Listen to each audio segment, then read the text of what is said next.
Assalaamu calaykum kusoo dhawaada abtirka Saransoor.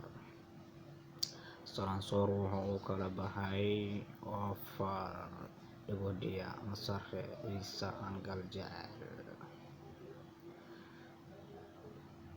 dhagoodiya wuxuu u kala baxay laba afartan waaq mahadle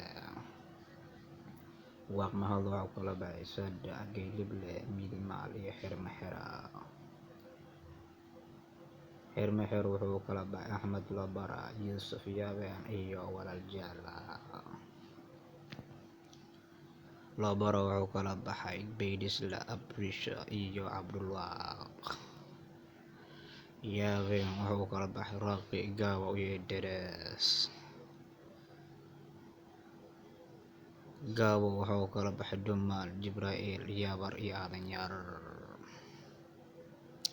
yabar wuxuu u kala baxay labo mataan iyo fay mataan wuxuu u kala baxay samatar maxamuud iyo macow. Thank you for watching this. Kindly subscribe Sarah. Thank you very much.